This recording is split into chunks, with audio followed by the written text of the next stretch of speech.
आओ पंजाब भारत पूरे विश्व की शांति ते खुशहाली लई मिल के इबादत ते प्रार्थना करिए।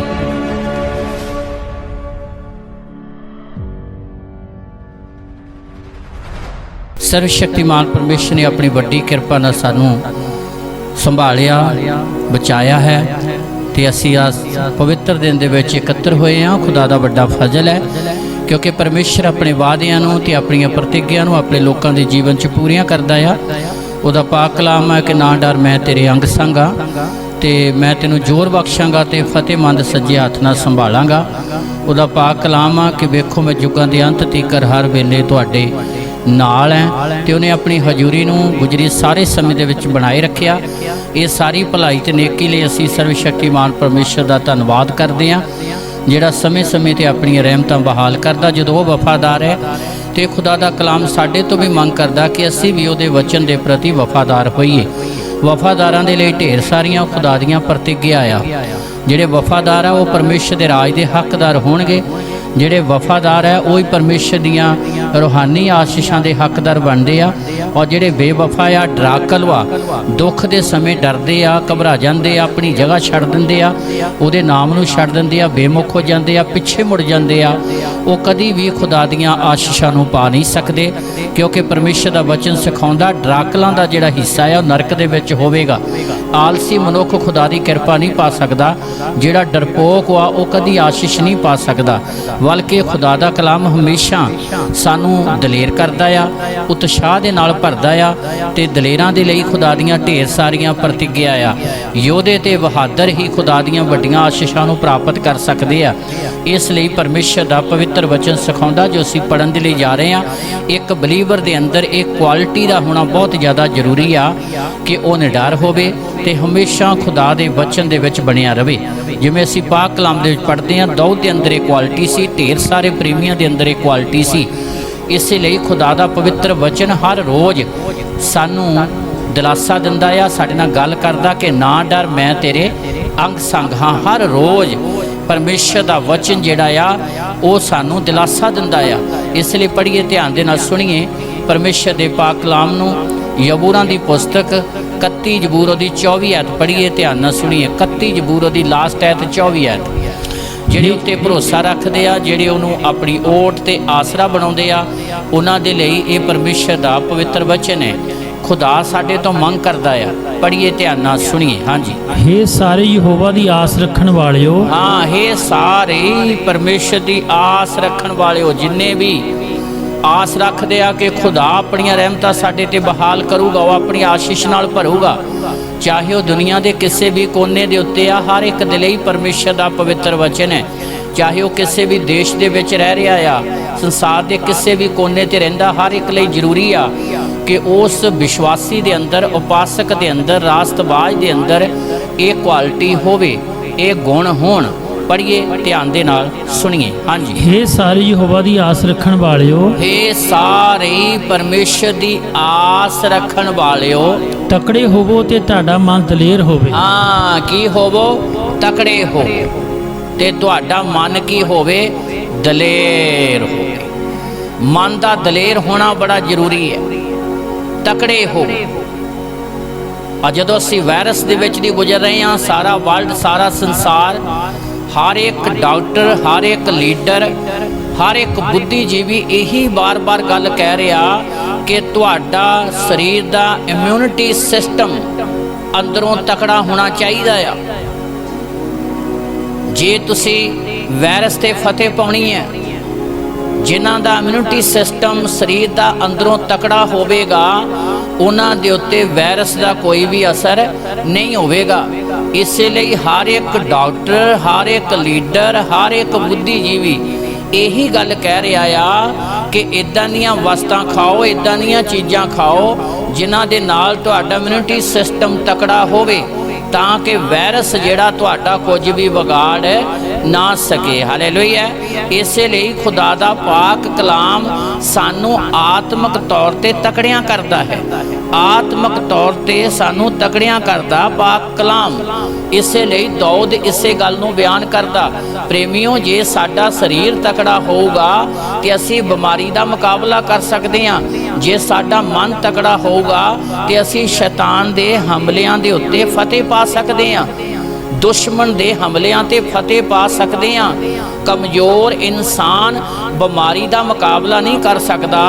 ਆਤਮਿਕ ਤੌਰ ਤੇ ਕਮਜ਼ੋਰ ਇਨਸਾਨ ਸ਼ੈਤਾਨ ਦੇ ਹਮਲਿਆਂ ਤੇ ਫਤਿਹ ਨਹੀਂ ਪਾ ਸਕਦਾ, ਬਲਕਿ ਉਹਦਾ ਗੁਲਾਮ ਬਣ ਜਾਵੇਗਾ। ਇਸੇ ਲਈ ਦਾਊਦ ਨੇ ਆਪਣੇ ਜੀਵਨ ਦੇ ਵਿੱਚ ਲੱਖਾਂ ਇਜ਼ਰਾਇਲੀ ਲੋਕਾਂ ਨੂੰ ਸਮੇਂ-ਸਮੇਂ ਤੇ ਛੁਟਕਾਰਾ ਦਿੱਤਾ ਤੇ ਉਹਨਾਂ ਦੀ ਅਗਵਾਈ ਕੀਤੀ। ਇਸੇ ਲਈ ਦਾਊਦ ਆਪਣਾ ਤਜਰਬਾ ਪੇਸ਼ ਕਰਦਾ ਹੈ, ਆਪਣੇ ਅਨੁਭਵ ਨੂੰ ਪੇਸ਼ ਕਰਦਾ ਹੈ। ਇਸ ਲਈ ਉਹ ਬਿਆਨ ਕਰਦਾ ਹੈ। ਫਿਰ ਪੜ੍ਹੀਏ, ਧਿਆਨ ਦੇ ਨਾਲ ਸੁਣੀਏ। ਇਹ ਸਾਰੇ ਯਹੋਵਾ ਦੀ ਆਸ ਰੱਖਣ ਵਾਲਿਓ, ਇਹ ਸਾਰੇ ਜਿਹੜੇ ਪਰਮੇਸ਼ਰ ਦੀ ਆਸ ਰੱਖਣ ਵਾਲੇ ਆ, ਉਹਨਾਂ ਲਈ ਜ਼ਰੂਰੀ ਆ ਵੀ ਉਹ ਡਰਨ ਨਾ, ਘਬਰਾਉਣ ਨਾ, ਨਿਰਾਸ਼ ਨਾ ਹੋਣ, ਆਪਣੇ ਦੁਸ਼ਮਣ ਨੂੰ ਸ਼ਕਤੀਸ਼ਾਲੀ ਨਾ ਸਮਝਣ, ਬਲਕਿ ਆਪਣੇ ਬਣਾਉਣ ਵਾਲੇ ਪਰਮੇਸ਼ਰ ਨੂੰ ਸ਼ਕਤੀਸ਼ਾਲੀ ਸਮਝਣ। ਦੁਸ਼ਮਣ ਕੁਛ ਨਹੀਂ ਕਰ ਸਕਦਾ, ਕੁਝ ਵਿਗਾੜ ਨਹੀਂ ਸਕਦਾ, ਉਹ ਹਾਰਿਆ ਹੋਇਆ ਆ।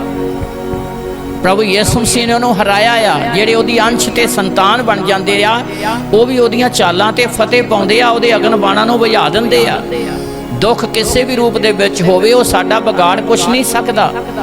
ਇਸ ਲਈ ਅਤੀ ਜ਼ਿਆਦਾ ਜ਼ਰੂਰੀ ਆ, ਇਹ ਸਾਰੇ ਯਹੋਵਾ ਦੀ ਆਸ ਰੱਖਣ ਵਾਲਿਓ, ਤੁਸੀਂ ਤਕੜੇ ਹੋਵੋ ਤੇ ਤੁਹਾਡਾ ਮਨ ਕੀ ਹੋਵੇ?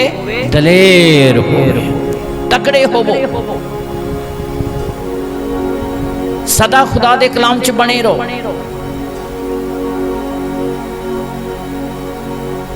ਤੇ ਸਾਡਾ ਮਨ ਤਕੜਾ ਉਦੋਂ ਹੀ ਹੋ ਸਕਦਾ ਹੈ ਜਦੋਂ ਸਾਡੀ ਜ਼ਿੰਦਗੀ 'ਚ ਕਲਾਮ ਹੋਵੇਗਾ, ਜਦੋਂ ਖੁਦਾ ਦਾ ਵਚਨ ਸਾਡੀ ਜ਼ਿੰਦਗੀ 'ਚ ਹੋਵੇਗਾ। ਇਹਨੇ ਹੀ ਸਾਡੀ ਰੂਹ ਨੂੰ ਤਕੜਿਆਂ ਕਰਨਾ ਆ, ਇਹਨੇ ਹੀ ਸਾਡੀ ਰੂਹ ਨੂੰ ਬਲ ਤੇ ਸ਼ਕਤੀ ਦੇਣੀ ਹੈ।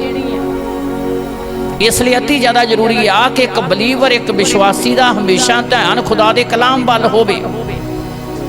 ਹਮੇਸ਼ਾ ਪਰਮੇਸ਼ਰ ਦੇ ਵਚਨ ਨੂੰ ਵੇਖੋ ਕਿ ਮੇਰਾ ਪਰਮੇਸ਼ਰ ਕੀ ਕਹਿੰਦਾ ਆ, ਦੁਨੀਆ ਕੀ ਕਹਿੰਦੀ ਆ, ਹਾਲਾਤ ਕੀ ਕਹਿੰਦੇ ਆ, ਸਥਿਤੀਆਂ ਕੀ ਕਹਿੰਦੀਆਂ, ਉਹਨਾਂ ਨੂੰ ਨਾ ਵੇਖੋ, ਬਲਕਿ ਆਪਣੇ ਪਰਮੇਸ਼ਰ ਨੂੰ ਵੇਖੋ, ਆਪਣੇ ਸਿਰਜਣਹਾਰੇ ਨੂੰ ਵੇਖੋ। ਇਸ ਲਈ ਦਾਊਦ ਦਾ ਪੁੱਤਰ ਸੁਲੇਮਾਨ ਵੀ ਇਸੇ ਗੱਲ ਨੂੰ ਬਿਆਨ ਕਰਦਾ ਆ।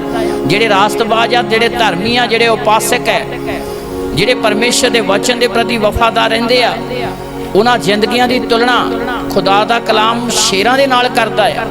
ਪੜ੍ਹੀਏ, ਧਿਆਨ ਨਾਲ ਸੁਣੀਏ। ਕਹੋਤਾਂ ਦੀ ਪੁਸਤਕ 28 ਅਧਿਆਏ ਪਹਿਲੀ ਐਤ ਉਹਦੀ ਦੂਸਰੀ ਲਾਈਨ ਪੜ੍ਹੀਏ ਤੇ ਧਿਆਨ ਨਾਲ ਸੁਣੀਏ।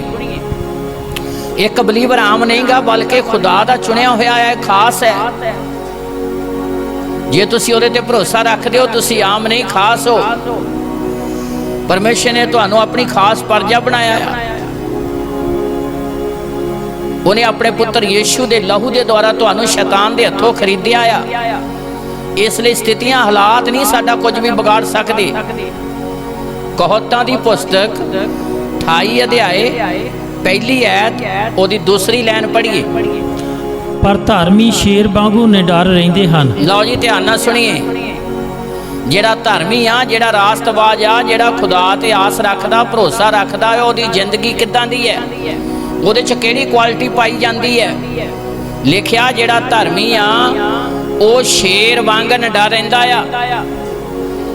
ਜਿਸ ਤਰ੍ਹਾਂ ਸ਼ੇਰ ਕਿਸੇ ਜਾਨਵਰ ਤੋਂ ਡਰਦਾ ਨਹੀਂ, ਬਲਕਿ ਦੂਜਿਆਂ ਨੂੰ ਡਰਾਉਂਦਾ ਆ ਆਪਣੀ ਇੱਕ ਗਰਜ ਦੇ ਨਾਲ। ਇਸ ਲਈ ਕਲਾਮ ਦੇ ਵਿੱਚ ਲਿਖਿਆ, ਧਰਮੀ ਸ਼ੇਰ ਵਾਂਗੂ ਨਿਡਰ ਰਹਿੰਦਾ ਆ।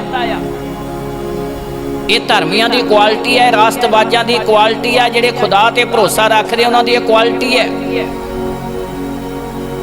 ਧਰਮੀ ਸ਼ੇਰ ਵਾਂਗੂ ਨਿਡਰ ਰਹਿੰਦਾ ਆ। ਸਥਿਤੀਆਂ ਤੇ ਹਾਲਾਤ ਸਾਡਾ ਕੁਝ ਵੀ ਵਿਗਾੜ ਨਹੀਂ ਸਕਦੇ, ਕਿਉਂਕਿ ਖੁਦਾ ਦੇ ਵਚਨ ਦੀ ਪ੍ਰਤਿੱਗਿਆ ਆ। ਹਰ ਰੋਜ਼, ਹਰ ਸਵੇਰ ਪਰਮੇਸ਼ਰ ਆਪਣੇ ਵਚਨ ਦੇ ਦੁਆਰਾ ਪ੍ਰਤਿੱਗਿਆ ਕਰਦਾ, ਨਾ ਡਰ, ਮੈਂ ਤੇਰੇ ਅੰਗ ਸੰਗ, ਨਾ ਮੈਂ ਤੈਨੂੰ ਛੱਡਾਂਗਾ ਤੇ ਨਾ ਮੈਂ ਤੈਨੂੰ ਤਿਆਗਾਂਗਾ। ਦੇਖੋ, ਯੁੱਗਾਂ ਦੇ ਅੰਤ ਤੀਕਰ ਹਰ ਵੇਲੇ ਮੈਂ ਤੁਹਾਡੇ ਨਾਲ ਹਾਂ। ਇਹੀ ਕਾਰਨ ਹੈ ਪ੍ਰੇਮੀਓ, ਹਾਲਾਤ ਸਾਡਾ ਕੁਝ ਵੀ ਵਿਗਾੜ ਨਹੀਂ ਸਕਦੇ, ਬਲਕਿ ਇੱਕ ਧਰਮੀ ਹਾਲਾਤਾਂ ਨੂੰ ਬਦਲਣ ਦੀ ਤਾਕਤ ਰੱਖਦਾ ਆ। ਇਹੀ ਕਾਰਨ ਹੈ ਪੌਲਸ ਤੇ ਸਿਲਾਸ ਜੇਲ੍ਹ ਵਿੱਚ ਚਲੇ ਗਏ। ਹਾਲਾਤ ਕੁਝ ਵੀ ਵਿਗਾੜ ਨਹੀਂ ਸਕੇ। ਪਰ ਜਦੋਂ ਉਹਨਾਂ ਨੇ ਆਰਾਧਨਾ ਕੀਤੀ, ਅੱਧੀ ਰਾਤ ਦੇ ਸਮੇਂ ਆਪਣੇ ਸਿਰਜਣਹਾਰੇ ਨੂੰ ਪੁਕਾਰਿਆ, ਸਰਵ ਸ਼ਕਤੀਮਾਨ ਪਰਮੇਸ਼ਰ ਨੇ ਪਵਿੱਤਰ ਆਤਮਾ ਦੇ ਦੁਆਰਾ ਜੇਲ੍ਹ ਦੀਆਂ ਨੀਹਾਂ ਹੀ ਨਹੀਂ ਹਿਲਾਈਆਂ, ਜੰਦਰੇ ਖੁੱਲ ਗਏ। ਜਿਹੜਾ ਪਹਿਰਾ ਦੇਣ ਵਾਲਾ ਸੀ, ਦਰੋਗਾ ਸਿਪਾਹੀ, ਉਹਨਾਂ ਦੇ ਚਰਨਾਂ ਦੇ ਵਿੱਚ ਆ ਕੇ ਡਿੱਗ ਪਿਆ। ਕਹਿੰਦਾ, ਮਹਾਂਪੁਰਸ਼ੋ ਦੱਸੋ ਮੈਂ ਕੀ ਕਰਾਂ ਜਿਸ ਤੋਂ ਮੈਂ ਬਚਾਇਆ ਜਾਵਾਂ। ਇਹ ਗੱਲ ਤਾਂ ਪੌਲਸ ਤੇ ਸਿਲਾਸ ਨੂੰ ਕਹਿਣੀ ਚਾਹੀਦੀ ਆ ਵੀ ਸਾਡਾ ਬਚਾਅ ਕਿੱਦਾਂ ਹੋਊਗਾ, ਅਸੀਂ ਕੈਦ ਤੋਂ ਕਿੱਦਾਂ ਆਜ਼ਾਦੀ ਪਾਵਾਂਗੇ। ਪਰ ਉਸ ਸਥਿਤੀਆਂ ਦੇ ਵਿੱਚ ਉਹਨਾਂ ਨੇ ਆਪਣਾ ਧਿਆਨ ਆਪਣੇ ਪਰਮੇਸ਼ਰ ਦੇ ਵੱਲ ਲਾਇਆ, ਸਿਰਜਣਹਾਰੇ ਵੱਲ ਲਾਇਆ। ਜਦੋਂ ਉਹ ਪ੍ਰਚਾਰ ਕਰਦੇ ਸਨ ਤੇ ਖੁਦਾ ਨੇ ਪਵਿੱਤਰ ਆਤਮਾ ਦੀ ਸ਼ਕਤੀ ਦੇ ਦੁਆਰਾ ਜੇਲ੍ਹ ਦੀਆਂ ਨੀਹਾਂ ਹੀ ਨਹੀਂ ਹਿਲਾਈਆਂ, ਬਲਕਿ ਦਰੋਗੇ ਦਾ ਦਿਲ ਵੀ ਟੁੱਟ ਗਿਆ, ਛਿੰਦ ਗਿਆ ਤੇ ਉਹਨਾਂ ਦੇ ਚਰਨਾਂ ਦੇ ਵਿੱਚ ਡਿੱਗ ਕੇ ਕਹਿੰਦਾ, ਦੱਸੋ ਮੈਂ ਕੀ ਕਰਾਂ ਜਿਸ ਤੋਂ ਮੈਂ ਬਚਾਇਆ। ਜਿਹੜੇ ਕੈਦੀ ਸੀ ਉਹ ਯਾਦ ਹੋ ਗਏ ਤੇ ਜਿਹੜਾ ਪਹਿਰਾ ਦੇਣ ਵਾਲਾ ਸੀ ਉਹ ਕੈਦੀ ਦੀ ਤਰ੍ਹਾਂ ਉਹਨਾਂ ਦੇ ਚਰਨਾਂ ਦੇ ਵਿੱਚ ਡਿੱਗ ਪਿਆ। ਇੱਕ ਧਰਮੀ ਹਾਲਾਤਾਂ ਦੇ ਅਨੁਸਾਰ ਬਦਲਦਾ ਨਹੀਂ, ਬਲਕਿ ਧਰਮੀ ਹਾਲਾਤਾਂ ਨੂੰ ਬਦਲ ਦਿੰਦਾ। ਇਸ ਲਈ ਪ੍ਰੇਮੀਓ, ਖੁਦਾ ਨੇ ਸਾਨੂੰ ਜੇ ਚੁਣਿਆ ਤੇ ਬੁਲਾਇਆ, ਉਹਨੇ ਸਾਨੂੰ ਖਾਸ ਉਦੇਸ਼ ਦੇ ਲਈ ਬੁਲਾਇਆ ਹੈ। ਇਸ ਲਈ ਅਤੀ ਜ਼ਿਆਦਾ ਜ਼ਰੂਰੀ ਆ ਕਿ ਅਸੀਂ ਹਮੇਸ਼ਾ ਆਪਣੀ ਜ਼ਿੰਦਗੀ ਦੇ ਵਿੱਚ ਓਨਲੀ ਪਰਮੇਸ਼ਰ ਦੇ ਪਾਕ ਕਲਾਮ ਨੂੰ ਵੇਖੀਏ। ਇਹੀ ਕਾਰਨ ਹੈ ਦਾਊਦ ਇਸ ਲਈ ਆਪਣਾ ਤਜਰਬਾ ਪੇਸ਼ ਕਰਦਾ ਹੈ। ਜਦੋਂ ਗਲਿਆਥ 40 ਦਿਨ 40 ਰਾਤਾਂ ਇਜ਼ਰਾਇਲੀ ਲੋਕਾਂ ਨੂੰ ਬੁਰਾ ਕਹਿੰਦਾ ਰਿਹਾ ਤੇ ਦਾਊਦ ਨੇ ਇਜ਼ਰਾਇਲੀ ਲੋਕਾਂ ਨੂੰ ਉਹਦੇ ਹੱਥੋਂ ਹੀ ਛੁਡਾਇਆ ਨਹੀਂ, ਬਲਕਿ ਉਸ ਤੋਂ ਬਾਅਦ ਦੇ ਵਿੱਚ ਹੀ ਦਾਊਦ ਇਜ਼ਰਾਇਲੀ ਲੋਕਾਂ ਦਾ ਅਗੂਆ ਬਣ ਗਿਆ। ਪੜ੍ਹੀਏ, ਧਿਆਨ ਦੇ ਨਾਲ ਸੁਣੀਏ। ਰੱਬ ਦੇ ਪ੍ਰੇਮੀ ਪਿੱਛੇ ਨਹੀਂ ਹਟਦੇ, ਬਲਕਿ ਅੱਗੇ ਵੱਧਦੇ ਨੇ। ਇਸ ਲਈ ਸਾਡੇ ਉਦਾਰਕਰਤਾ ਪ੍ਰਭੂ ਯਿਸੂ ਮਸੀਹ ਨੇ ਆਖਿਆ, ਜਿਹੜਾ ਹਲ ਦੀ ਕੀਲੀ ਤੇ ਹੱਥ ਰੱਖ ਕੇ ਪਿੱਛੇ ਨੂੰ ਵੇਖਦਾ, ਉਹ ਮੇਰੇ ਯੋਗ ਨਹੀਂ ਆ। ਸਥਿਤੀਆਂ ਤੇ ਹਾਲਾਤ ਪ੍ਰੇਮੀਓ ਸਾਡਾ ਕੁਝ ਵੀ ਵਿਗਾੜ ਨਹੀਂ ਸਕਦੇ। ਇਸ ਲਈ ਅਤੀ ਜ਼ਿਆਦਾ ਜ਼ਰੂਰੀ ਆ ਕਿ ਹਰ ਸਥਿਤੀ ਦੇ ਵਿੱਚ ਅਸੀਂ ਆਪਣੇ ਉਦਾਰਕਰਤਾ ਪ੍ਰਭੂ ਯਿਸੂ ਮਸੀਹ ਨੂੰ ਵੇਖੀਏ। ਪਹਿਲਾ ਸੈਮੂਅਲ 17 ਦੇ ਆਏ, ਉਹਦੀ 48 ਤੇ 49 ਆਇਤ ਪੜ੍ਹੀਏ ਤੇ ਧਿਆਨ ਦੇ ਨਾਲ ਸੁਣੀਏ। ਅਤੇ ਅਜਿਹਾ ਹੋਇਆ ਜਾਂ ਫਲਿਸਤੀ ਉੱਠਿਆ, ਅੱਗੇ ਵੱਧ ਕੇ ਦਾਊਦ ਨਾਲ ਲੜਨ ਨੂੰ ਨੇੜੇ ਢੁੱਕਾ। ਹਾਂ, ਅੱਗੇ ਵੱਧ ਕੇ ਦਾਊਦ ਨਾਲ ਲੜਨ ਵਾਸਤੇ ਨੇੜੇ ਢੁੱਕਾ ਤਾਂ ਦਾਊਦ ਨੇ ਛੇਤੀ ਕੀਤੀ। ਹਾਂ, ਦਾਊਦ ਨੇ ਕੀ ਕੀਤੀ? ਪਿੱਛੇ ਮੁੜਨ ਲਈ ਨਹੀਂ, ਅੱਗੇ ਵਧਣ ਲਈ। ਦਾਊਦ ਨੇ ਛੇਤੀ ਕੀਤੀ, ਪਿੱਛੇ ਮੁੜਨ ਵਾਸਤੇ ਨਹੀਂ, ਬਲਕਿ ਅੱਗੇ ਵਧਣ ਲਈ। ਅੱਗੇ ਵਧਣ ਵਾਸਤੇ, ਯੁੱਧ ਕਰਨ ਦੇ ਲਈ, ਦੁਸ਼ਮਣ ਤੇ ਫਤਿਹ ਪਾਉਣ ਦੇ ਲਈ। ਪੜ੍ਹੀਏ, ਧਿਆਨ ਨਾਲ ਸੁਣੀਏ। ਹਾਂਜੀ। ਤਾਂ ਦਾਊਦ ਨੇ ਛੇਤੀ ਕੀਤੀ ਅਤੇ ਦਲ ਦੀ ਵੱਲ ਫਲਿਸਤੀ ਨਾਲ ਲੜਨ ਨੂੰ ਨੱਠਾ। ਹਾਂ, ਦਲ ਦੀ ਵੱਲ ਫਲਿਸਤੀ ਨਾਲ ਲੜਨ ਵਾਸਤੇ ਨੱਠਾ। ਹਾਂ, ਅਤੇ ਦਾਊਦ ਨੇ ਆਪਣੀ ਗੁਥਲੀ ਵਿੱਚ ਹੱਥ ਪਾ ਕੇ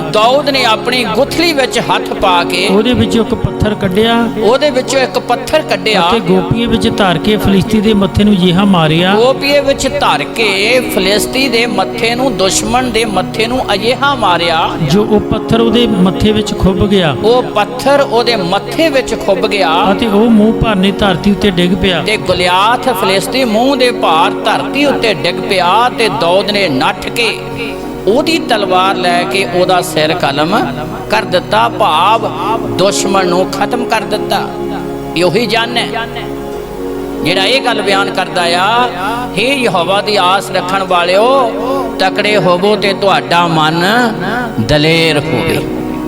ਸੋ ਦਾਊਦ ਨੂੰ ਪਰਮੇਸ਼ਰ ਨੇ ਆਸ਼ੀਸ਼ ਦਿੱਤੀ ਤੇ ਉਹਦੇ ਨਗਰ ਬੈਤਲਹਮ ਨੂੰ ਵੀ। ਇਸ ਲਈ ਸਾਡੇ ਉਦਾਰਕਰਤਾ ਪ੍ਰਭੂ ਯਿਸੂ ਮਸੀਹ ਦਾ ਜਨਮ ਬੈਤਲਹਮ ਵਿੱਚ ਹੋਇਆ। ਇਹ ਬੈਤਲਹਮ ਦਾਊਦ ਦਾ ਨਗਰ ਸੀ, ਜਿਸ ਨਗਰ ਦੇ ਵਿੱਚ ਦਾਊਦ ਰਹਿ ਕੇ ਖੁਦਾ ਦੀ ਉਪਾਸਨਾ ਕਰਦਾ ਸੀ, ਜਿਸ ਨਗਰ ਦੇ ਵਿੱਚ ਰਹਿ ਕੇ ਦਾਊਦ ਰਾਤ ਦਿਨ ਬੇਨਤੀਆਂ ਪ੍ਰਾਰਥਨਾ ਕਰਦਾ ਸੀ, ਜਿਸ ਨਗਰ ਦੇ ਵਿੱਚ, ਜਿਸ ਘਰ 'ਚ ਤੁਸੀਂ ਬੇਨਤੀਆਂ ਪ੍ਰਾਰਥਨਾ ਕਰਦੇ ਹੋ, ਖੁਦਾ ਤੁਹਾਡੇ ਘਰ ਨੂੰ ਤੇ ਤੁਹਾਡੇ ਨਗਰ ਨੂੰ ਸਾਰੀ ਦੁਨੀਆ ਲਈ ਯਾਦਗਾਰ ਬਣਾਊਗਾ। ਉਹ ਆਪਣੀਆਂ ਆਸ਼ੀਸ਼ਾਂ ਦੇ ਨਾਲ ਭਰੇਗਾ। ਤੁਹਾਡੀਆਂ ਮਸੀਹ ਦੇ ਵਿੱਚ ਕੀਤੀਆਂ ਹੋਈਆਂ ਮਿਹਨਤਾਂ ਵਿਅਰਥ ਨਹੀਂ ਜਾਣਗੀਆਂ ਜੇਕਰ ਤੁਸੀਂ ਉਹਦੇ ਵਿੱਚ ਹੋ ਕੇ ਦੁੱਖ ਝੱਲਦੇ ਹੋ। ਪ੍ਰਭੂ ਯਿਸੂ ਮਸੀਹ ਨੇ ਕਿਹਾ ਕਿ ਤੁਹਾਨੂੰ ਪਾਈ ਦਾ ਹਿਸਾਬ ਮਿਲੇਗਾ। ਇੱਕ ਪਲ ਦਾ ਵੀ ਸਿਰਜਣਹਾਰਾ ਤੁਹਾਨੂੰ ਹਿਸਾਬ ਦੇਵੇਗਾ। ਉਹ ਮਨੁੱਖ ਨਹੀਂ ਕਿ ਜਿਹੜਾ ਧੋਖਾ ਕਰ ਸਕਦਾ ਆ। ਸਰਵ ਸ਼ਕਤੀਮਾਨ ਪਰਮੇਸ਼ਰ ਇੱਕ ਪਲ ਦਾ ਵੀ ਆਪਣੇ ਲੋਕਾਂ ਨੂੰ ਹਿਸਾਬ ਦਿੰਦਾ ਆ। ਜਿਹੜੀ ਮਿਹਨਤ ਅਸੀਂ ਉਹਦੇ 'ਚ ਹੋ ਕੇ ਕਰਦੇ ਹਾਂ, ਜਿਹੜੇ ਉਹਦੇ ਨਾਂ ਦੇ ਵਿੱਚ ਰਹਿ ਕੇ ਦੁੱਖ ਝੱਲਦੇ ਹਾਂ, ਤੰਗੀਆਂ ਝੱਲਦੇ ਹਾਂ, ਸਰਵ ਸ਼ਕਤੀਮਾਨ ਪਰਮੇਸ਼ਰ ਉਹਨਾਂ ਦਾ ਅਜਰ ਦੇਵੇਗਾ, ਉਹ ਆਪਣੀਆਂ ਰਹਿਮਤਾਂ ਬਹਾਲ ਕਰੇਗਾ।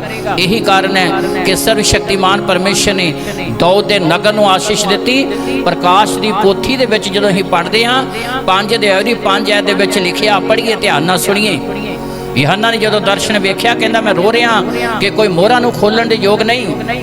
ਉਸੇ ਵੇਲੇ ਆਵਾਜ਼ ਆਉਂਦੀ ਹੈ, ਪੜ੍ਹੀਏ ਧਿਆਨ ਨਾਲ ਸੁਣੀਏ। ਹਾਂਜੀ, ਪ੍ਰਕਾਸ਼ ਦੀ ਪੋਥੀ 5 ਅਧਿਆਇ 5 ਐਤ।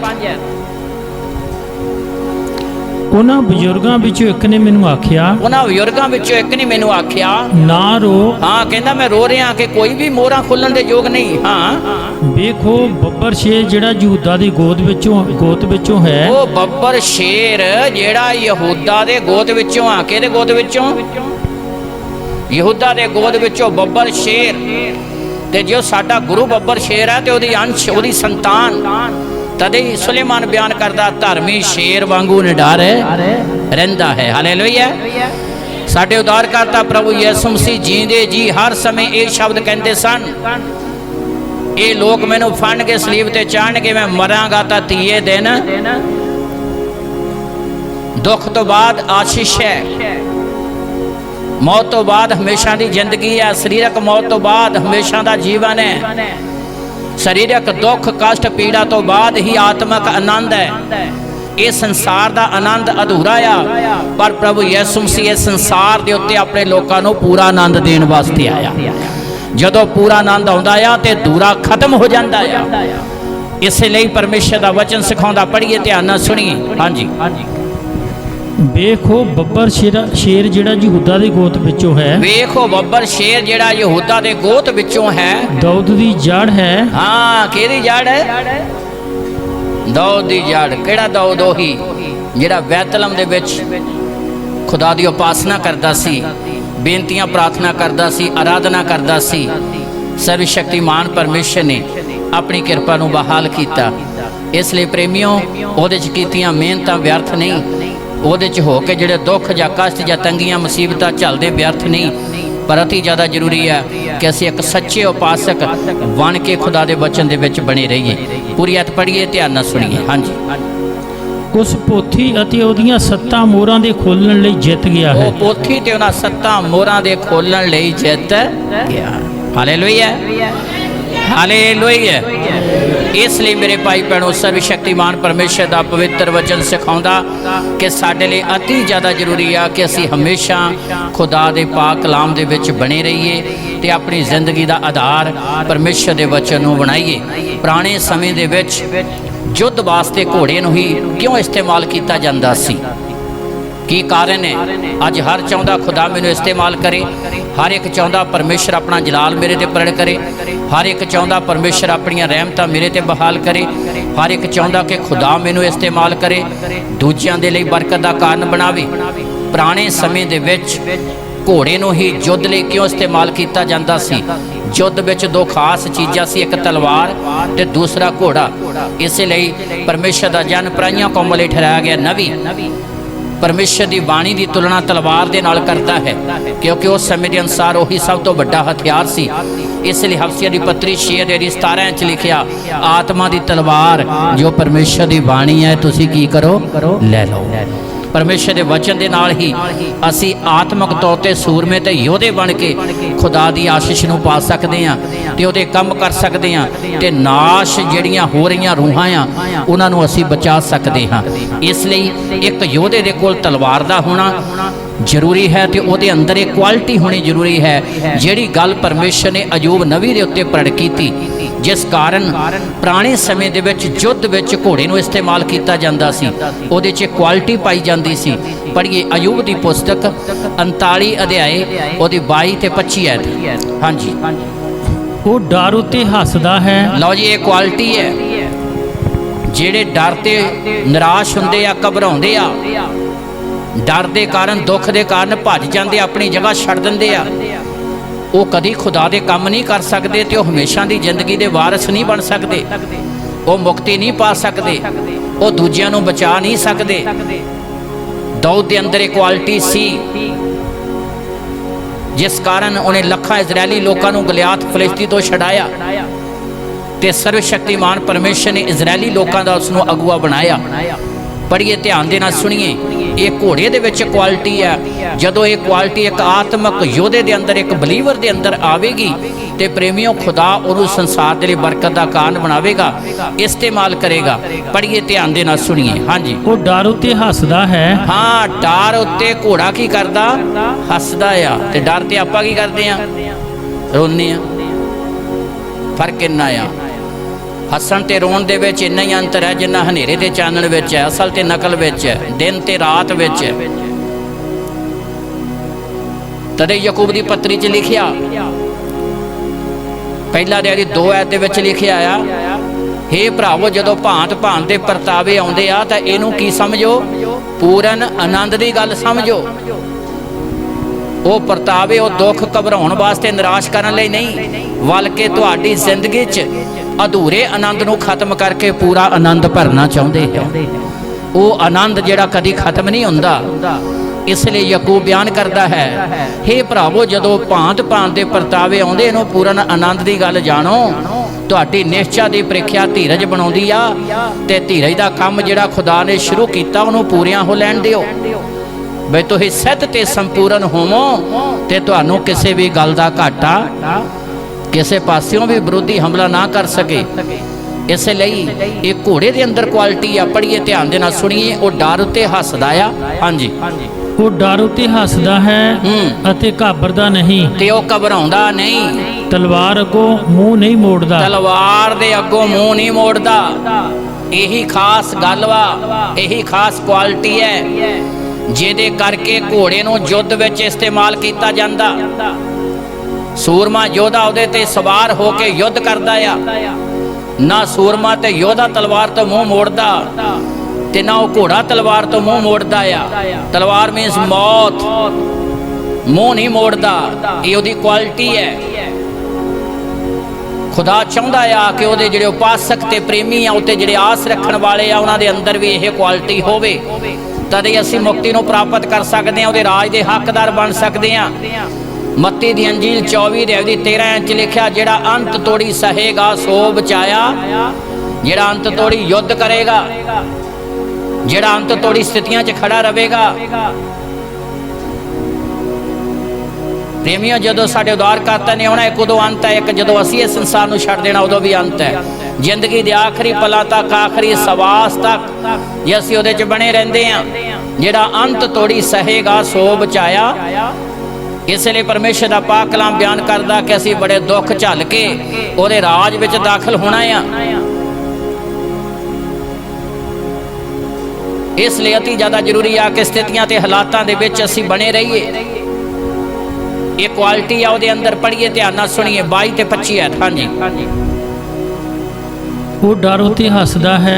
ਡਰ ਉੱਤੇ ਹੱਸਦਾ ਹੈ ਅਤੇ ਘਾਬਰਦਾ ਨਹੀਂ। ਅਤੇ ਘਾਬਰਦਾ ਨਹੀਂ। ਅਤੇ ਤਲਵਾਰ ਅੱਗੋਂ ਮੂੰਹ ਨਹੀਂ ਤੇ ਮੋੜਦਾ। ਤਲਵਾਰ ਦੇ ਅੱਗੋਂ ਮੂੰਹ ਨਹੀਂ ਮੋੜਦਾ। 25 ਐਤ ਪੜ੍ਹੀਏ। ਜਦ ਤੁਰੀ ਵੱਜਦੀ ਹੈ, ਜਦੋਂ ਤੁਰੀ ਵੱਜਦੀ ਆ, ਉਹ ਹਿਣਕਦਾ ਹੈ। ਤੇ ਉਹ ਹਿਣਕਦਾ। ਲੜਾਈ ਲਈ ਜਦੋਂ ਬਿਗਲ ਵੱਜਦਾ ਆ, ਉਹ ਹਿਣਕਦਾ ਆ। ਹਿਣਕ ਕੇ ਇਸ ਗੱਲ ਨੂੰ ਪੇਸ਼ ਕਰਦਾ ਕਿ ਮੈਂ ਯੁੱਧ ਵਾਸਤੇ ਤਿਆਰ। ਹਫਸੀਆ ਦੀ ਪੱਤਰੀ ਦੇ ਅਨੁਸਾਰ ਇਹ ਸਾਡਾ ਆਤਮਿਕ ਯੁੱਧ ਹੈ। ਸਾਡੀ ਲੜਾਈ ਕਿਸੇ ਸਰੀਰ ਤੇ ਲਹੂ ਤੇ ਮਾਸ ਦੇ ਨਾਲ ਨਹੀਂ, ਬਲਕਿ ਦੁਸ਼ਟ ਆਤਮਿਆਂ ਦੇ ਨਾਲ ਹੈ। ਇਸ ਲਈ ਸਥਿਤੀਆਂ, ਹਾਲਾਤ, ਪਰੇਸ਼ਾਨੀਆਂ ਦੇ ਵਿੱਚ ਵੀ ਅਤੀ ਜ਼ਿਆਦਾ ਜ਼ਰੂਰੀ ਆ ਕਿ ਅਸੀਂ ਖੜੇ ਰਹੀਏ, ਕਿਉਂਕਿ ਸਥਿਤੀਆਂ ਤੇ ਹਾਲਾਤ ਕੁਝ ਵੀ ਵਿਗਾੜ ਨਹੀਂ ਸਕਦੇ। ਜਿੱਥੇ ਬਹੁਤ ਸਾਰੀਆਂ ਅੰਤ ਦੇ ਸਮੇਂ ਦੀਆਂ ਭਵਿੱਖਬਾਣੀਆਂ ਪ੍ਰਭੂ ਯਿਸੂ ਮਸੀਹ ਨੇ ਕੀਤੀਆਂ, ਉੱਥੇ ਨਾਲ ਲੂਕਾ ਦੀ ਅੰਜੀਲ 21 ਅਧਿਆਇ ਦੀ 18 ਦੇ ਵਿੱਚ ਇਹ ਕਿਹਾ, ਪਰ ਤੁਹਾਡੇ ਸਿਰ ਦਾ ਇੱਕ ਬਾਲ ਵੀ ਵਿੰਗਾ। ਤੁਸੀਂ ਆਪਣੇ ਧੀਰਜ ਨਾਲ ਆਪਣੀਆਂ ਜਾਨਾਂ ਕਮਾਓਗੇ। ਇਸ ਲਈ ਅਤੀ ਜ਼ਿਆਦਾ ਜ਼ਰੂਰੀ ਆ ਕਿ ਅਸੀਂ ਖੁਦਾ ਦੇ ਕਲਾਮ 'ਚ ਬਣੇ ਰਹੀਏ। 25 ਐਤ ਪੜ੍ਹੀਏ, ਧਿਆਨ ਨਾਲ ਸੁਣੀਏ। ਹਾਂਜੀ, ਜਦ ਤੁਰੀ ਵੱਜਦੀ ਹੈ, ਜਦੋਂ ਤੁਰੀ ਵੱਜਦੀ ਆ, ਉਹ ਹਿਣਕਦਾ ਹੈ। ਉਹ ਹਿਣਕਦਾ ਆ ਅਤੇ ਲੜਾਈ ਨੂੰ ਦੂਰੋਂ ਸੁੰਘ ਲੈਂਦਾ ਹੈ। ਤੇ ਲੜਾਈ ਨੂੰ ਦੂਰੋਂ ਹੀ ਸੁੰਘ ਲੈਂਦਾ ਆ ਤੇ ਆਪਣੀ ਤਿਆਰੀ ਕਰ ਲੈਂਦਾ ਆ। ਇਸ ਲਈ ਅਤੀ ਜ਼ਿਆਦਾ ਜ਼ਰੂਰੀ ਹੈ ਜੇ ਅਸੀਂ ਇਹ ਗੱਲ ਕਹੀਏ ਕਿ ਇਹ ਵਾਇਰਸ ਖਤਮ ਹੋ ਜਾਊ ਤੇ ਆਉਣ ਵਾਲੇ ਦਿਨ ਅੱਗੇ ਚੰਗੇ ਆਉਣਗੇ। ਪ੍ਰੇਮੀਓ, ਸਮਾਂ ਅੱਗੇ ਤੋਂ ਅੱਗੇ ਬੁਰਾ ਆ ਰਿਹਾ ਆ, ਪਰ ਸਾਡੇ ਲਈ ਜ਼ਰੂਰੀ ਆ ਕਿ ਅਸੀਂ ਬੁਰੇ ਸਮੇਂ ਦੇ ਵਿੱਚ ਖੜੇ ਰਹੀਏ। ਅਸੀਂ ਆਤਮਿਕ ਤੌਰ ਤੇ ਆਪਣੇ ਆਪ ਨੂੰ ਤਿਆਰ ਕਰੀਏ। ਸਥਿਤੀਆਂ ਹਾਲਾਤ ਭਾਵੇਂ ਕਿੱਦਾਂ ਦੇ ਵੀ ਹੋਣ, ਪਰ ਉਹ ਸਾਡਾ ਕੁਝ ਵੀ ਵਿਗਾੜ ਨਹੀਂ ਸਕਦੇ। ਇਸ ਲਈ ਅਤੀ ਜ਼ਿਆਦਾ ਜ਼ਰੂਰੀ ਆ ਕਿ ਅਸੀਂ ਹਮੇਸ਼ਾ ਆਪਣੀ ਜ਼ਿੰਦਗੀ ਦਾ ਆਧਾਰ ਪਰਮੇਸ਼ਰ ਦੇ ਪਾਕ ਕਲਾਮ ਨੂੰ ਬਣਾਈਏ। ਜਦੋਂ ਪਾਕ ਕਲਾਮ ਨੂੰ ਬਣਾਵਾਂਗੇ ਤੇ ਸਰਵ ਸ਼ਕਤੀਮਾਨ ਪਰਮੇਸ਼ਰ ਆਪਣੀਆਂ ਪ੍ਰਤਿੱਗਿਆ ਸਾਡੇ ਜੀਵਨ 'ਚ ਪੂਰੀਆਂ ਕਰੇਗਾ। ਇਸ ਲਈ ਪਰਮੇਸ਼ਰ ਦਾ ਜਨ ਸੰਤ ਪੌਲਸ ਇਸੇ ਗੱਲ ਨੂੰ ਕਰਿੰਥਸ ਦੀ ਕਲੀਸਿਆ ਨੂੰ ਉਤਸ਼ਾਹ ਤੇ ਦਲੇਰੀ ਦਿੰਦਾ ਹੋਇਆ ਇਹ ਗੱਲ ਬਿਆਨ ਕਰਦਾ ਹੈ। ਪੜ੍ਹੀਏ 2 ਕੋਰਿੰਥੀਆਂ 1 ਅਧਿਆਇ ਉਹਦੀ 3 ਐਤ ਤੋਂ। 2 ਕੋਰਿੰਥੀਆਂ 1 ਅਧਿਆਇ ਉਹਦੀ 3, 4, 5 ਐਤ ਪੜ੍ਹੀਏ, ਧਿਆਨ ਨਾਲ ਸੁਣੀਏ। ਮੁਬਾਰਕ ਹੈ ਸਾਡੇ ਪ੍ਰਭੂ ਯਿਸੂ ਮਸੀਹ ਦਾ ਪਰਮੇਸ਼ਰ ਅਤੇ ਪਿਤਾ। ਮੁਬਾਰਕ ਹੈ ਸਾਡੇ ਪ੍ਰਭੂ ਯਿਸੂ ਮਸੀਹ ਦਾ ਪਰਮੇਸ਼ਰ ਅਤੇ ਪਿਤਾ ਜਿਹੜਾ ਦਿਆਲਗੀਆਂ ਦਾ ਪਿਤਾ ਅਤੇ ਸਰਬ ਦਿਲਾਸੇ ਦਾ ਪਰਮੇਸ਼ਰ ਹੈ ਜੋ ਸਾਡੀਆਂ ਸਾਰੀਆਂ ਵਿਪਤਾ ਵਿੱਚ ਸਾਨੂੰ ਦਿਲਾਸਾ ਦਿੰਦਾ ਹੈ। ਕਿੰਨੀਆਂ ਵਿਪਤਾ? ਸਾਰੀਆਂ ਹੀ ਵਿਪਤਾ 'ਚ ਸਾਨੂੰ ਦਿਲਾਸਾ ਦਿੰਦਾ ਆ। ਸਾਰੀਆਂ ਹੀ ਵਿਪਤਾ 'ਚ ਕਿਸੇ ਪਾਸੇ ਤੋਂ ਵੀ ਆਵੇ, ਸੱਜੇ ਤੋਂ ਆਵੇ, ਖੱਬੇ ਤੋਂ ਆਵੇ, ਕਿਸੇ ਪਾਸੇ ਵੀ ਆਵੇ, ਅੱਗਿਓਂ ਪਿੱਛਿਓਂ, ਸਾਰੀਆਂ ਹੀ ਵਿਪਤਾ ਤੋਂ ਕੀ ਦਿੰਦਾ? ਸਾਨੂੰ ਦਿਲਾਸਾ ਦਿੰਦਾ ਹੈ। ਹਾਂਜੀ, ਅਸੀਂ ਉਸੇ ਦਿਲਾਸੇ ਤੋਂ ਜਿਹਨੂੰ ਅਸਾਂ ਪਰਮੇਸ਼ਰ ਵੱਲੋਂ ਪਾਇਆ ਹੈ, ਅਸੀਂ ਉਸੇ ਦਿਲਾਸੇ ਤੋਂ ਜਿਹੜਾ ਅਸੀਂ ਵੀ ਪਰਮੇਸ਼ਰ ਦੇ ਵੱਲੋਂ ਪਾਇਆ ਹੈ, ਉਹਨਾਂ ਨੂੰ ਹਰ ਵਿਪਤਾ ਵਿੱਚ ਦਿਲਾਸਾ ਦੇਣ ਜੋਗੇ ਹੋਈਏ। ਅਸੀਂ ਦੂਸਰਿਆਂ ਨੂੰ ਹਰ ਵਿਪਤਾ ਦੇ ਵਿੱਚ ਦਿਲਾਸਾ ਦੇਣ ਦੇ ਯੋਗ ਹੋਈਏ। ਕਿਉਂਕਿ ਜਿਵੇਂ ਮਸੀਹ ਦੇ ਦੁੱਖ ਸਾਡੇ ਲਈ ਬਾਲੇ ਹਨ, ਜਿਵੇਂ ਉਹਦੇ ਨਾਂ ਦੇ ਵਿੱਚ ਚੱਲਦਿਆਂ ਦੁੱਖ ਬਾਲੇ ਹਨ, ਤਿਵੇਂ ਸਾਡਾ ਦਿਲਾਸਾ ਵੀ ਮਸੀਹ ਦੇ ਨਾਲ ਬਾਲਾ ਹੈ। ਤਿਵੇਂ ਉਹਦਾ ਦਿਲਾਸਾ ਵੀ ਵਾਲਾ ਆ। ਪਰੰਤੂ ਅਸੀਂ ਭਾਵੇਂ ਵਿਪਤਾ ਭੋਗਦੇ ਹਾਂ, ਅਸੀਂ ਭਾਵੇਂ ਉਹਦੇ ਨਾਂ 'ਚ ਦੁੱਖ ਝੱਲਦੇ ਹਾਂ, ਪਰ ਇਹ ਤਾਂ ਤੁਹਾਡੇ ਦਿਲਾਸੇ ਅਤੇ ਮੁਕਤੀ ਲਈ ਹੈ। ਇਹ ਦਿਲਾਸੇ ਤੇ ਮੁਕਤੀ ਦੇ ਲਈ ਹੈ। ਭਾਵੇਂ ਦਿਲਾਸਾ ਪਾਉਂਦੇ ਹਾਂ, ਪਰ ਇਹ ਤੁਹਾਡੇ ਦਿਲਾਸੇ ਲਈ ਹੈ। ਇਹ ਤੁਹਾਡੇ ਦਿਲਾਸੇ ਲਈ ਹੈ, ਜਿਹੜਾ ਉਹਨਾਂ ਦੁੱਖਾਂ ਦੇ ਧੀਰਜ ਨਾਲ ਝੱਲਣ ਵਿੱਚ ਗੁਣਕਾਰੀ ਹੈ। ਦੁੱਖਾਂ ਦੇ ਨਾਲ ਧੀਰਜ ਨਾਲ ਝੱਲਣ ਵਿੱਚ ਕੀ ਹੁੰਦਾ ਆ? ਗੁਣਕਾਰੀ ਹੁੰਦਾ ਹੈ। ਇਸ ਲਈ ਮੇਰੇ ਭਾਈ ਭੈਣੋ, ਸਥਿਤੀਆਂ ਹਾਲਾਤ ਭਾਵੇਂ ਕਿੱਦਾਂ ਦੇ ਵੀ ਹੋਣ, ਪਰ ਜਿੰਨੀਆਂ ਵਿਪਤਾ ਆ, ਪਰਮੇਸ਼ਰ ਦਾ ਹਰ ਪਾਸੇ ਤੋਂ ਸਾਡੇ ਲਈ ਦਿਲਾਸਾ ਹੈ। ਇਸ ਲਈ ਹਰ ਸਵੇਰ ਨੂੰ ਉਹਦਾ ਪਾਕ ਕਲਾਮ, ਨਾ ਡਰ ਮੈਂ ਤੇਰੇ ਅੰਗ ਸੰਗ ਹਾਂ। ਇਸ ਲਈ ਯਹੋਸ਼ੂਆ ਨੂੰ ਉਸਨੇ ਆਖਿਆ, ਯਹੋਸ਼ੂਆ ਦੀ ਪੁਸਤਕ 1 ਅਧਿਆਇ ਉਹਦੀ 9 ਐਤ ਪੜਾਂਗੇ, ਉਸ ਤੋਂ ਬਾਅਦ ਪ੍ਰਾਰਥਨਾ ਵੱਲ ਜਾਵਾਂਗੇ। ਕਿ ਮੈਂ ਤੈਨੂੰ ਹੁਕਮ ਨਹੀਂ ਦਿੱਤਾ ਵੀ ਤਕੜਾ ਹੋ ਤੇ ਹੌਸਲਾ ਰੱਖ। ਤੀਸਰੀ ਵਾਰੀ ਸਰਵ ਸ਼ਕਤੀਮਾਨ ਪਰਮੇਸ਼ਰ ਨੇ ਯਹੋਸ਼ੂਆ ਨਾਲ ਗੱਲ ਕੀਤੀ ਤੇ ਕਿਹਾ, ਮੂਸਾ ਤੋਂ ਬਾਅਦ ਤੀਸਰੀ ਵਾਰੀ ਇਹ ਸ਼ਬਦ ਕਹੇ ਕਿ ਮੈਂ ਤੈਨੂੰ ਹੁਕਮ ਨਹੀਂ ਦਿੱਤਾ, ਤਕੜਾ ਹੋ ਤੇ ਹੌਸਲਾ ਰੱਖ। ਨਾ ਕੰਬ ਤੇ ਨਾ ਘਾਬਰ, ਕਿਉਂ ਜੋ ਯਹੋਵਾ ਤੇਰਾ ਪਰਮੇਸ਼ਰ ਜਿੱਥੇ ਤੂੰ ਜਾਵੇਂ ਤੇਰੇ ਸੰਗ ਹੈ। ਕਿਉਂ ਜੋ ਯਹੋਵਾ ਤੇਰਾ ਪਰਮੇਸ਼ਰ ਜਿੱਥੇ ਤੂੰ ਜਾਵੇਂ ਜਿੱਥੇ ਵੀ ਮਰਜੀ ਜਾਓ, ਪਰ ਖੁਦਾ ਦਾ ਕਲਾਮ ਤੁਹਾਡੀ ਜ਼ਿੰਦਗੀ 'ਚ ਹੋਣਾ ਚਾਹੀਦਾ ਹੈ। ਜਿੱਥੇ ਮਰਜੀ ਜਾਓ, ਤੁਹਾਡਾ ਧਿਆਨ ਹਮੇਸ਼ਾ ਪਰਮੇਸ਼ਰ ਦੇ ਵਚਨ ਵੱਲ ਹੋਣਾ ਚਾਹੀਦਾ ਹੈ। ਯੂਸਫ ਜਿੱਥੇ ਵੀ ਗਿਆ, ਉਹਦਾ ਧਿਆਨ ਖੁਦਾ ਵੱਲ ਸੀ ਤੇ ਕਲਾਮ 'ਚ ਲਿਖਿਆ ਪਰਮੇਸ਼ਰ ਉਹਦੇ ਅੰਗ ਸੰਗ ਸੀ। ਜਿੱਥੇ ਵੀ ਗਿਆ, ਪਰਮੇਸ਼ਰ ਨੇ ਯੂਸਫ ਨੂੰ ਬਰਕਤ ਵਾਲਾ ਬਣਾਇਆ, ਹਾਲਾਤਾਂ ਨੂੰ ਬਦਲਿਆ। ਉਹਦੇ ਦੁਆਰਾ ਕਾਲ ਦੇ ਦਿਨਾਂ ਦੇ ਵਿੱਚ ਸਾਰੇ ਮਿਸਰ ਦੇਸ਼ 'ਚ ਕਾਲ ਸੀ, ਪਰ ਕਿਸੇ ਦਾ ਵੀ ਨੁਕਸਾਨ ਨਹੀਂ ਹੋਇਆ, ਸਾਰੇ ਬਚਾਏ ਗਏ। ਜਿੱਥੇ ਵੀ ਗਿਆ, ਖੁਦਾ ਨੇ ਉਹਨੂੰ ਸੰਸਾਰ ਲਈ ਬਰਕਤ ਦਾ ਕਾਰਨ ਬਣਾਇਆ। ਇਸ ਲਈ ਯਹੋਸ਼ੂਆ ਦੇ ਨਾਲ ਖੁਦਾ ਇਹ ਪ੍ਰਤਿਗਿਆ ਕਰਦਾ, ਜਿੱਥੇ ਤੂੰ ਜਾਏਗਾ ਮੈਂ ਤੇਰੇ ਸੰਗ। ਸਥਿਤੀ ਹਾਲਾਤ ਦੇ ਵਿੱਚ ਖੁਦਾ ਆਪਣੇ ਲੋਕਾਂ ਨੂੰ ਕਦੀ ਵੀ ਛੱਡਦਾ। ਇਸ ਲਈ ਅਸੀਂ ਆਪਣੇ ਆਪ ਨੂੰ ਪਰਮੇਸ਼ਰ ਦੇ ਹੱਥ ਦੇਈਏ ਤੇ ਹਮੇਸ਼ਾ ਆਪਣਾ ਧਿਆਨ ਉਹਦੇ ਵਚਨ ਦੇ ਵੱਲ ਲਈਏ, ਤੇ ਉਹ ਆਪਣੀ ਪ੍ਰਤਿਗਿਆ ਨੂੰ ਸਾਡੇ ਜੀਵਨ 'ਚ ਪੂਰੀਆਂ ਕਰੇਗਾ। ਖੁਦਾ ਬਰਕਤ ਦੇਵੇ। ਅੱਖਾਂ ਬੰਦ ਕਰਾਂਗੇ, ਪ੍ਰਾਰਥਨਾ ਕਰਾਂਗੇ। ਸਰਵ ਸ਼ਕਤੀਮਾਨ ਪਿਤਾ, ਜਿੰਨੇ ਤੇਰੀ ਹਜ਼ੂਰੀ 'ਚ ਆਏ ਆ, ਇਹਨਾਂ ਸਾਰਿਆਂ ਤੇ ਤੇਰੀ ਕਿਰਪਾ ਹੋਵੇ। ਇਹ ਤੇਰੇ ਵਚਨ 'ਚ ਬਣੇ ਰਹਿਣ, ਇਹ ਹਜ਼ਾਰਾਂ ਲੱਖਾਂ ਤੇ ਕਰੋੜਾਂ ਲਈ ਬਰਕਤ ਦਾ ਕਾਰਨ ਬਣ, ਤੇਰੇ ਆਤਮਾ ਦੀ ਵੱਡੀ ਆਸ਼ੀਸ਼ ਪ੍ਰਗਟ ਹੋਵੇ। ਆਉਣ ਵਾਲੇ ਸਮੇਂ ਤੇਰੇ ਫਜ਼ਲ ਦੇ ਨਾਲ ਭਰਪੂਰ ਹੋਣ, ਪੂਰਨ ਆਸ਼ੀਸ਼ ਦਿਓ। ਪ੍ਰਭੂ ਯੀਸ਼ੂ ਦੇ ਪਵਿੱਤਰ ਨਾਮ 'ਚ ਮੰਗਦੇ ਹਾਂ। ਆਮੀਨ।